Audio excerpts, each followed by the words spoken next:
Oke, mari kita lanjutkan kembali pertarungan antara Zhao Fan melawan Huangpu Qiantian.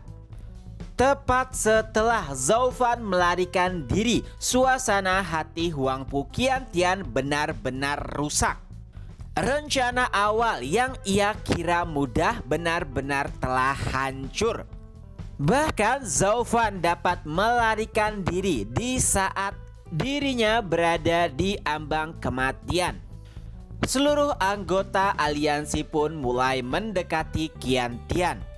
Salah satunya adalah Yan Fu. Walaupun tindakannya dahulu dianggap memalukan, tapi Qiantian memaafkannya setelahnya. Ia pun mengingat perkataan Leng Wucheng karena sebelum pertarungan ia diberikan sebuah batu giok, di mana batu giok tersebut merupakan rencana yang telah disusun olehnya. Ia pun berpesan jika dalam situasi gawat darurat maka Qiantian diharapkan untuk membaca isi giok tersebut. Dan saat inilah waktunya. Tepat setelah membaca isi giok tersebut, Qiantian pun tersenyum lebar karena rencana tersebut benar-benar luar biasa. Dan beberapa saat kemudian ia pun mendengar suara dari Yan Fu. Ia berkata, "Pil suci penuh." Ya, itu adalah pil tingkat 8, salah satu hadiah yang terdapat di dalam pertarungan. Yan Fu menemukannya di cincin yang dikenakan di lengan Zhao Fan yang telah diputus oleh Qiantian. Dan dengan beberapa penjelasan, pil tersebut akhirnya jatuh pada tangan Qiantian. Setelahnya ia pun bergumam, waktunya untuk berburu. Tak terasa setengah bulan pun berlalu, Zhao Fan akhirnya bangkit dari kematian. Walaupun kondisinya masih terlihat memprihatinkan, tapi kali ini ia benar-benar percaya diri. Ia pun berkata, waktunya untuk membalas hutang. Qiu'er yang telah lama menjaga Zhao Fan terlihat khawatir karena kondisinya terlihat masih buruk. Tapi Zhao Fan tetap keras kepala. Ia sangat yakin bisa membalas dendam dan ia pun bergumam, ada alasan kenapa lenganku harus hilang. Dan dari wajahnya terlihat senyuman licik. Zhao Fan pun akhirnya meninggalkan gua. Kali ini ia mendatangi tempat yang familiar, yaitu tempat di mana Ning-Er menghembuskan nafas terakhirnya. Ia memberikan penghormatan terakhir dan berkata, "Ning-Er, kau bisa beristirahat dengan tenang karena setelah ini aku akan membalaskan dendam kepada semua orang yang berkaitan dengan kematianmu." Sontak dari kejauhan terdengar suara tertawa. Iya, itu adalah Huangpu Qiantian. Sesuai dengan rencana Leng Wucheng, Zhao Fan pasti akan memberikan penghormatan terakhir kepada Ning-Er. Kali ini ia dengan pasukannya sudah bersiap. Dan yang lebih mengejutkan adalah ia dengan 3 naga lainnya sudah berada di ranah visi dewa. Dan semua penonton yang menyadari hal tersebut beranggapan jika ini adalah akhir bagi Zhao Fan. Karena saat ini lawannya benar-benar sudah berkembang, sedangkan diri Zhao Fan masih sama seperti terakhir kali.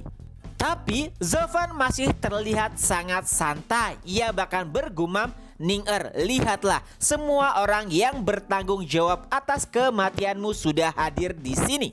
Mendengar hal tersebut tentu saja membuat Huangpu Qiantian merasa aneh.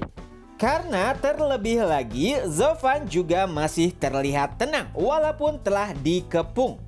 Zhao Fan pun kembali bersuara, "Leng Wucheng benar-benar hebat. Ia bisa menebak jika aku akan memberikan penghormatan terakhirku kepada Ning-Er." Dari kejauhan, Qiantian pun merasa kaget karena Zhao Fan bisa menebak apa yang telah direncanakan oleh Tuan Leng.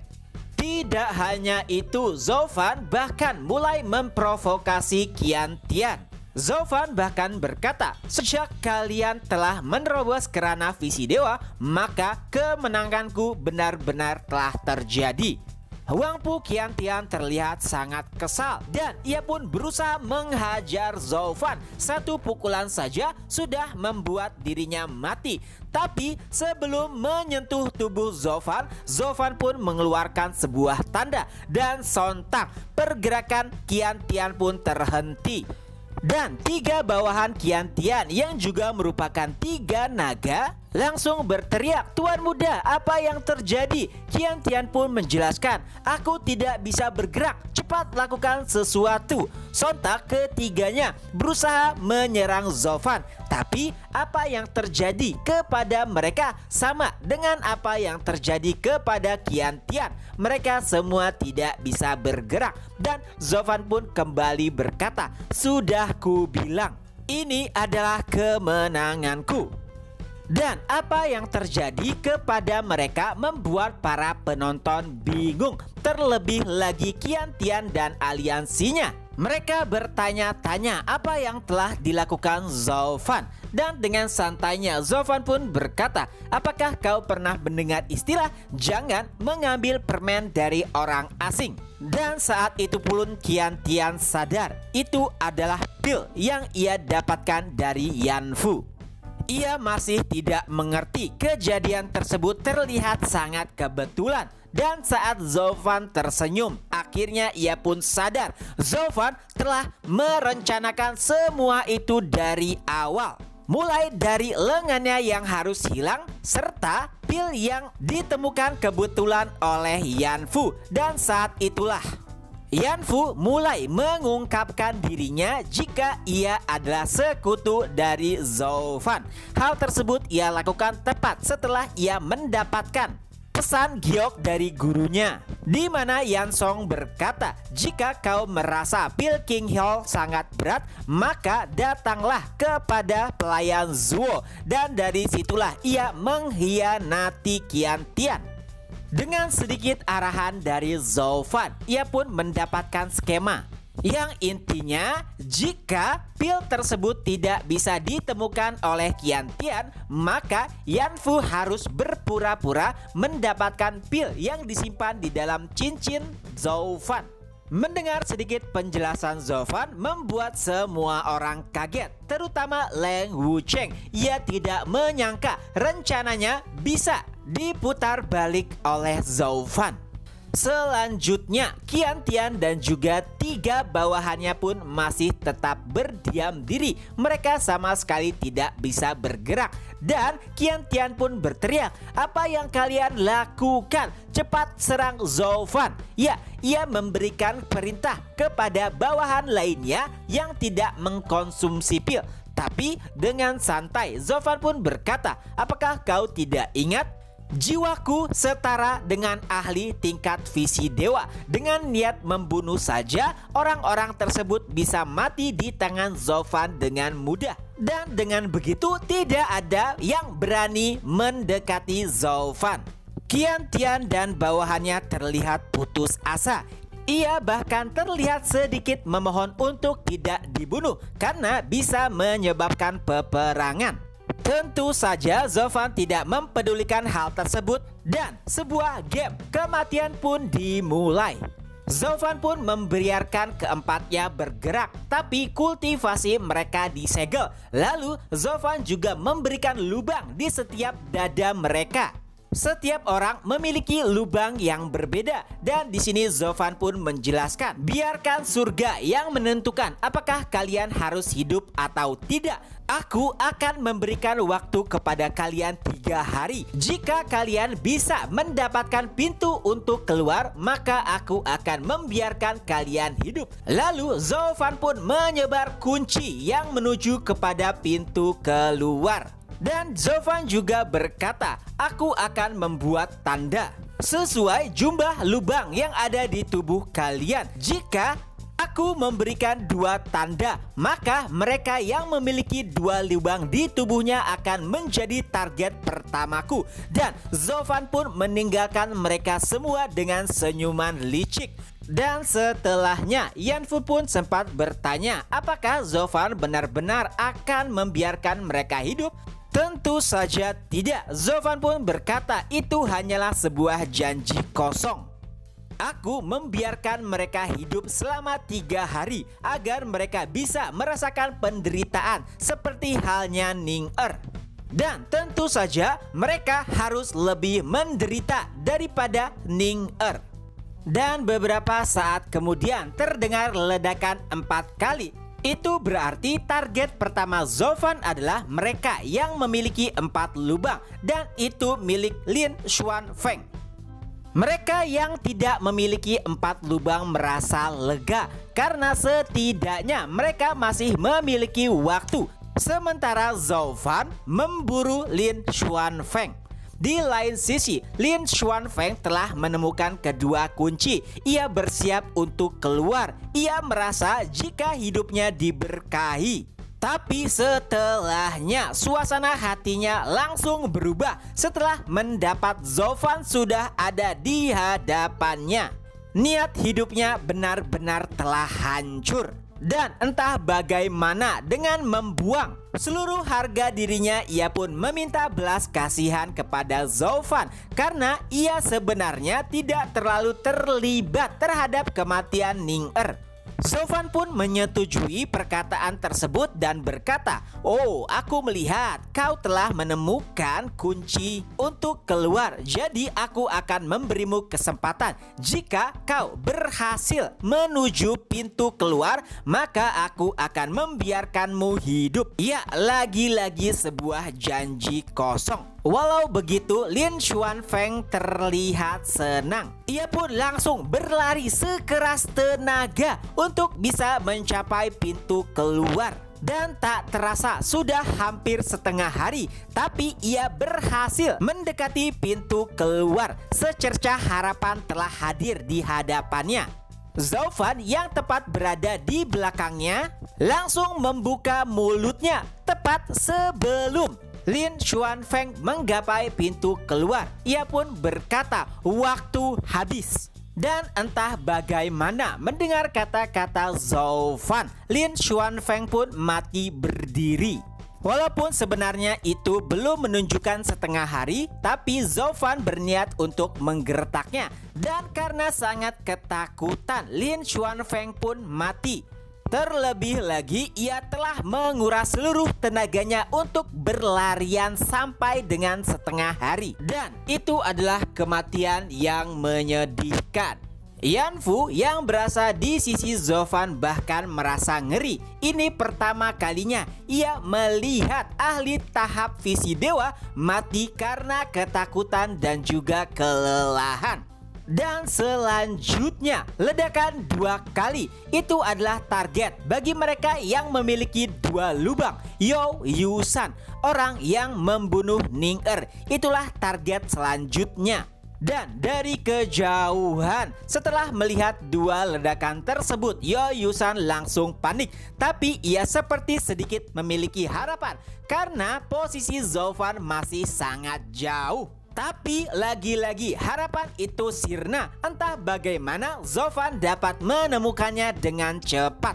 Dan Yo Yusan terlihat sangat bingung. Zoufan pun menjelaskan, "Sebenarnya kemanapun kalian pergi, aku bisa mengetahuinya. Itu semua berkat cacing darah yang ada di tubuh kalian. Dengan begitu aku bisa mengetahui lokasi kalian semua. Dimanapun kalian berada." Mendengar hal tersebut, tentu saja Yo Yusan akhirnya paham janji Zoufan hanyalah janji palsu. Dan di sini Zoufan pun memberikan kematian kepada Yo Yusan dengan kematian yang paling tragis. Zoufan pun memberikan ratusan cacing darah ke dalam tubuh Yo Yusan. Dengan begitu, cacing darah diperintahkan untuk menggerogoti seluruh bagian tubuh milik Yo Yusan, kecuali beberapa inti tubuhnya agar ia masih bisa tetap sadar. Dan setelahnya, pemandangan mengerikan pun mulai terlihat. Awalnya daging Yo Yusan mulai menghilang, lalu uratnya, lalu tulangnya. Tapi entah bagaimana Yo Yusan masih tetap sadar. Ia merasakan penyiksaan yang luar biasa. Orang-orang yang menonton bahkan merasakan kengerian yang tiada tara melihat kejadian tersebut, hingga pada akhirnya Yao Yusan pun memohon kepada Zhou Fan dengan sedikit kesadarannya agar ia bisa mati. Dan dengan demikian Zhou Fan pun memerintahkan cacing darah untuk menggerogoti inti milik Yao Yusan. Dan itu adalah kematian paling tragis yang bahkan ditonton oleh seluruh orang. Dan setelahnya Zhou Fan harus bergegas waktu semakin tipis. Kali ini sebuah ledakan satu kali. Itu adalah milik Qian Tian. Dari kejauhan, Qian Tian yang melihat ledakan tersebut mulai cemas. Tapi ia sudah memiliki dua kunci. Hanya tinggal beberapa kilometer saja untuk dirinya bisa keluar. Saat ini Zhou Fan masih berada di posisi yang sangat jauh. Ia pun bergumam jika ini adalah kemenangannya. Ia benar-benar bisa keluar dari neraka yang diciptakan Zhou Fan. Para penatua dari Regen Estate mulai terlihat gembira. Mereka bahkan sudah mulai untuk menyambut Qian Tian di pintu keluar. Tapi tepat sebelum Qian Tian menggapai pintu keluar, lagi-lagi Zhou Fan datang dengan menunggangi QR. Kali ini harapan Qian Tian benar-benar sirna. Begitu juga dengan para penatua yang telah menunggunya. Dan dalam keadaan terdesak dan diambang kematian, Qian Tian pun berteriak, "Zhou Fan, jika kau berniat untuk membunuhku, biarkan aku mati dalam keadaan yang bermartabat." Mendengar hal tersebut, Zhou Fan sedikit setuju. Dan entah bagaimana, Zhou Fan pun langsung menggigit kuping Qian Tian. Dan Zhou Fan pun menjelaskan, "Bukankah akan bermartabat jika tubuhmu berada di dalam perutku?" Tentu saja tanpa kultivasinya, Huang Pu Qian Tian tidak bisa melawan. Zhou Fan mulai menggerogoti tubuhnya. Pemandangan mengerikan disaksikan oleh banyak orang. Hingga suatu ketika sebuah jiwa naga emas keluar dari tubuhnya. Ia memberikan perlawanan. Itu adalah jiwa naga Vena milik Qian Tian. Ia pun mulai tersenyum dan berkata, "Jika kau membunuhku dari tadi, mungkin ini tidak akan terjadi." Jiwa naga Vena miliknya benar-benar ingin memberikan perlawanan. Tapi Zhou Fan tetap tenang. Api biru pun mulai keluar dari dirinya dan membentuk sebuah burung Thunderbird. Burung tersebut pun langsung mengarah kepada jiwa naga Vena dan memakannya dengan sangat mudah. Bahkan jiwa naga Vena tidak bisa melawannya. Beberapa saat kemudian, jiwa naga Vena pun mulai masuk ke dalam tubuh Zhou Fan. Begitu juga dengan api biru miliknya. Tidak ada perlawanan dari naga Vena. Dan kali ini naga Vena telah memilih tuan barunya. Pemandangan tersebut disaksikan oleh gerbang kekaisaran dan juga Fang Kubai. Mereka tidak pernah menyangka jika jiwa naga Vena bisa dikendalikan oleh Zhou Fan dengan mudah. Di lain sisi, tanpa jiwa naga Vena, Qian Tian terlihat sangat pucat. Dengan nada rendahnya ia pun berkata, "Kembalikan naga Vena milikku." Dan beberapa saat kemudian, tanpa jiwa naga Vena, Huang Pu Qian Tian pun tewas. Dan itu adalah kematian yang tidak pernah diharapkan oleh semua orang, terutama gerbang kekaisaran. Adapun Yang Bangui, mangsa terakhir Zhou Fan, ia berhasil melarikan diri. Tapi itu bukanlah masalah. Target utamanya, yaitu Huang Pu Qian Tian, benar-benar telah binasa. Dan itulah kemenangan telak bagi Zhou Fan dan juga aliansi miliknya. Dan pertarungan di Gunung Beast pun berakhir. Nah, itulah beberapa hal yang terjadi pada pertarungan antara Huang Pu Qian Tian melawan Zhou Fan. Oke, semoga terhibur. Ketemu lagi di video-video selanjutnya. Bye-bye.